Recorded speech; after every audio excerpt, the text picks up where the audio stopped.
Саламатсыздар ма, құрметті әріптестер, Balabaqsha.sitcen.kz порталы бойынша сабағымызды жалғастырамыз.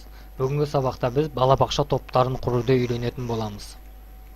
Браузерді ашып, адрестер енгізу қатарына Balabaqsha.sitcen.kz деп енгіземіз.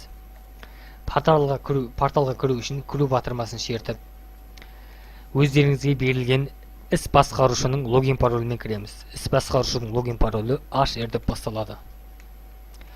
Сәйкесінше құпия сөзді енгізіп,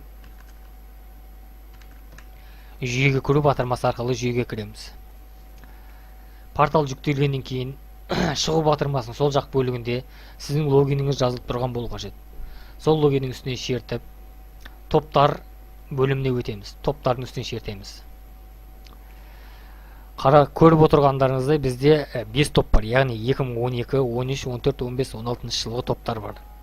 Олар сәйкесінше орындармен көрсетілген, яғни 2016 63 бала бар, 2015-те 77 бала бар, 2014-те 99 бала, 2013 жылғы балдарда 32 бала, 2012 топта 2 бала бар.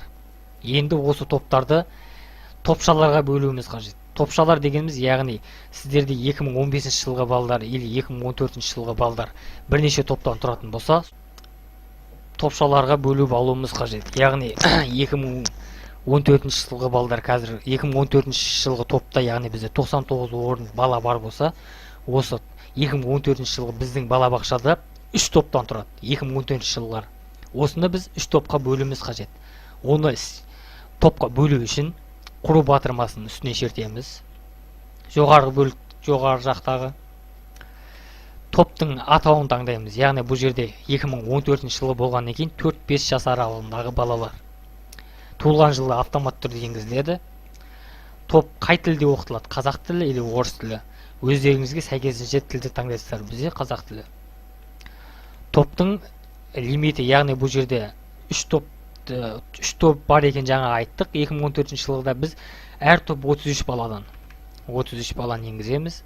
Пропускной способность 0 деп енгізіп аламыз. И сосын сол топтың тәрбиешінің аты жөнін енгіземіз. Оразбаева Нағима. Сақтау батырмасын шерту арқылы топты құруды аяқтаймыз.